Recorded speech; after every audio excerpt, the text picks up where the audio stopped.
ಶುದ್ಧೀಕರಣ ತರಲು ಪ್ರಧಾನಿ ನರೇಂದ್ರ ಮೋದಿ ನೇತೃತ್ವದ ಕೇಂದ್ರ ಸರ್ಕಾರ ಮಹತ್ವದ ಹೆಜ್ಜೆಯನ್ನಿಟ್ಟಿದೆ. ಅದಕ್ಕಾಗಿ ಪ್ರಧಾನಮಂತ್ರಿಗಳನ್ನ ಹುದ್ದೆಯಿಂದ ಕೆಳಗಿಳಿಸುವ ಮಸೂದೆಯನ್ನ ಕೇಂದ್ರ ಸರ್ಕಾರ ಮಂಡಿಸಿದೆ. ಇದು ರಾಷ್ಟ್ರ ರಾಜಕಾರಣದಲ್ಲಿ ಒಂದು ಕ್ರಾಂತಿಕಾರಿ ಬೆಳವಣಿಗೆಯಾಗಿದ್ದು, ಇದು ಒಂದು ವೇಳೆ ಕಾನೂನಾಗಿ ಜಾರಿಯಾದರೆ ರಾಷ್ಟ್ರ ರಾಜಕಾರಣವಾಗಲಿದೆ ಇನ್ನಷ್ಟು ಶುದ್ಧೀಕರಣ. ಆದರೆ ವಿಪಕ್ಷಗಳು, ಕೆಲ ಕಾನೂನು ತಜ್ಞರು ಈ ಮಸೂದೆಯನ್ನು ಟೀಕಿಸಿದ್ದಾರೆ. ಕೇಂದ್ರ ಸರ್ಕಾರ ಮಂಡಿಸಿರುವ ಸಂವಿಧಾನದ 130ನೇ ತಿದ್ದುಪಡಿ ಮಸೂದೆ ಹಾಗೂ ಅದಕ್ಕೆ ಸಂಬಂಧಿಸಿದ ಇತರ ಮಸೂದೆಗಳು ಸಂವಿಧಾನದ ಮೂಲ ಸ್ವರೂಪವನ್ನು ಉಲ್ಲಂಘಿಸ್ತಾ ಇವೆ. ಅಲ್ಲದೆ ಪ್ರಜಾತಾಂತ್ರಿಕ ರಾಜಕೀಯ ವ್ಯವಸ್ಥೆಯನ್ನು ರೂಪಿಸುವ ಮೂಲ ಪರಿಕಲ್ಪನೆಗಳಿಗೆ ಕೂಡ ಇವು ವಿರುದ್ಧವಾಗಿವೆ. ಈ ಮಸೂದೆಗಳನ್ನು ಬಹಳ ತಪ್ಪು ಗ್ರಹಿಕೆಯಿಂದ ರೂಪಿಸಲಾಗಿದೆ. ಮಸೂದೆಗಳ ಹಿಂದಿನ ಆಶಯವೂ ತಪ್ಪಾಗಿದೆ ಹಾಗೂ ಇವು ಕಾನೂನಿನ ಪಡೆದು ಜಾರಿಗೆ ಬಂದಲ್ಲಿ ಅನುಷ್ಠಾನದಲ್ಲಿ ಅನ್ಯಾಯವಾಗುವ ಸಾಧ್ಯತೆ ಇದೆ ಎನ್ನುತ್ತಿದ್ದಾರೆ ವಿಪಕ್ಷ ನಾಯಕರು. ಅತ್ತ ಪ್ರಧಾನಿ, ಮುಖ್ಯಮಂತ್ರಿ ಹಾಗೂ ಸಚಿವರು ಕನಿಷ್ಠ 5 ವರ್ಷಗಳ ಜೈಲು ಶಿಕ್ಷೆಗೆ ಗುರಿಯಾಗುವ ಅಪರಾಧ ಎಸಗಿದ ಆರೋಪದ ಅಡಿಯಲ್ಲಿ ಬಂಧಿತರಾಗಿ ಸತತ 30 ದಿನಗಳವರೆಗೆ ಜೈಲಿನಲ್ಲಿ ಇದ್ದರೆ ಅವರು ತಮ್ಮ ಹುದ್ದೆಯನ್ನು ಕಳೆದುಕೊಳ್ಳುತ್ತಾರೆ ಎಂದು ಹೇಳುವ ಮಸೂದೆಗಳು ಅವರ ವಿರೋಧದ ಆರೋಪಗಳು ಸಾಬೀತಾಗುವ ಮುನ್ನವೇ ಅವರನ್ನು ಶಿಕ್ಷೆಗೆ ಗುರಿಪಡಿಸಲು ಅವಕಾಶ ಮಾಡಿಕೊಡುತ್ತವೆ ಎಂದು ರಾಜಕೀಯ ವಿಶ್ಲೇಷಕರು ಹೇಳ್ತಾರೆ.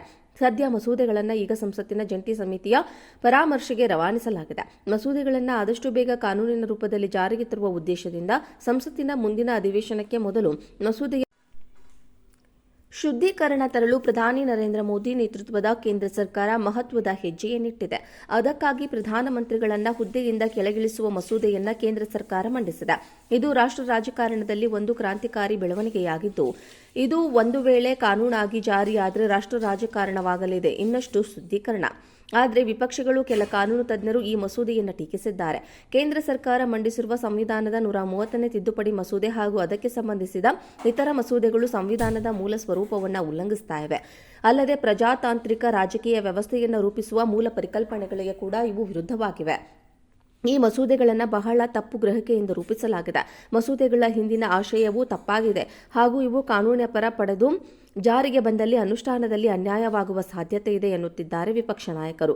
ಅತ್ತ ಪ್ರಧಾನಿ, ಮುಖ್ಯಮಂತ್ರಿ ಹಾಗೂ ಸಚಿವರು ಕನಿಷ್ಠ 5 ವರ್ಷಗಳ ಜೈಲು ಶಿಕ್ಷೆಗೆ ಗುರಿಯಾಗುವ ಅಪರಾಧ ಎಸಗಿದ ಆರೋಪದ ಅಡಿಯಲ್ಲಿ ಬಂಧಿತರಾಗಿ ಸತತ 30 ದಿನಗಳವರೆಗೆ ಜೈಲಿನಲ್ಲಿ ಇದ್ದರೆ ಅವರು ತಮ್ಮ ಹುದ್ದೆಯನ್ನು ಕಳೆದುಕೊಳ್ಳುತ್ತಾರೆ ಎಂದು ಹೇಳುವ ಮಸೂದೆಗಳು ಅವರ ವಿರೋಧದ ಆರೋಪಗಳು ಸಾಬೀತಾಗುವ ಮುನ್ನವೇ ಅವರನ್ನು ಶಿಕ್ಷೆಗೆ ಗುರಿಪಡಿಸಲು ಅವಕಾಶ ಮಾಡಿಕೊಡುತ್ತವೆ ಎಂದು ರಾಜಕೀಯ ವಿಶ್ಲೇಷಕರು ಹೇಳ್ತಾರೆ. ಸದ್ಯ ಮಸೂದೆಗಳನ್ನು ಈಗ ಸಂಸತ್ತಿನ ಜಂಟಿ ಸಮಿತಿಯ ಪರಾಮರ್ಶೆಗೆ ರವಾನಿಸಲಾಗಿದೆ. ಮಸೂದೆಗಳನ್ನು ಆದಷ್ಟು ಬೇಗ ಕಾನೂನಿನ ರೂಪದಲ್ಲಿ ಜಾರಿಗೆ ತರುವ ಉದ್ದೇಶದಿಂದ ಸಂಸತ್ತಿನ ಮುಂದಿನ ಅಧಿವೇಶನಕ್ಕೆ ಮೊದಲು ಮಸೂದೆಯ ಬಗ್ಗೆ ಅಭಿಪ್ರಾಯ ನೀಡಬೇಕು ಎಂದು ಸಮಿತಿಗೆ ತಿಳಿಸಲಾಗಿದೆ. ಶುದ್ಧೀಕರಣ ತರಲು ಪ್ರಧಾನಿ ನರೇಂದ್ರ ಮೋದಿ ನೇತೃತ್ವದ ಕೇಂದ್ರ ಸರ್ಕಾರ ಮಹತ್ವದ ಹೆಜ್ಜೆಯನ್ನಿಟ್ಟಿದೆ. ಅದಕ್ಕಾಗಿ ಪ್ರಧಾನಮಂತ್ರಿಗಳನ್ನ ಹುದ್ದೆಯಿಂದ ಕೆಳಗಿಳಿಸುವ ಮಸೂದೆಯನ್ನ ಕೇಂದ್ರ ಸರ್ಕಾರ ಮಂಡಿಸಿದೆ.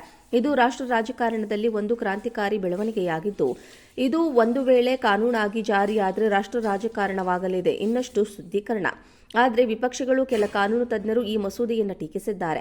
ಕೇಂದ್ರ ಸರ್ಕಾರ ಮಂಡಿಸಿರುವ ಸಂವಿಧಾನದ 130ನೇ ತಿದ್ದುಪಡಿ ಮಸೂದೆ ಹಾಗೂ ಅದಕ್ಕೆ ಸಂಬಂಧಿಸಿದ ಇತರ ಮಸೂದೆಗಳು ಸಂವಿಧಾನದ ಮೂಲ ಸ್ವರೂಪವನ್ನು ಉಲ್ಲಂಘಿಸ್ತಾ ಇವೆ. ಅಲ್ಲದೆ ಪ್ರಜಾತಾಂತ್ರಿಕ ರಾಜಕೀಯ ವ್ಯವಸ್ಥೆಯನ್ನು ರೂಪಿಸುವ ಮೂಲ ಪರಿಕಲ್ಪನೆಗಳಿಗೆ ಕೂಡ ಇವು ವಿರುದ್ಧವಾಗಿವೆ. ಈ ಮಸೂದೆಗಳನ್ನು ಬಹಳ ತಪ್ಪು ಗ್ರಹಿಕೆಯಿಂದ ರೂಪಿಸಲಾಗಿದೆ. ಮಸೂದೆಗಳ ಹಿಂದಿನ ಆಶಯವೂ ತಪ್ಪಾಗಿದೆ ಹಾಗೂ ಇವು ಕಾನೂನಿನ ಪಡೆದು ಜಾರಿಗೆ ಬಂದಲ್ಲಿ ಅನುಷ್ಠಾನದಲ್ಲಿ ಅನ್ಯಾಯವಾಗುವ ಸಾಧ್ಯತೆ ಇದೆ ಎನ್ನುತ್ತಿದ್ದಾರೆ ವಿಪಕ್ಷ ನಾಯಕರು.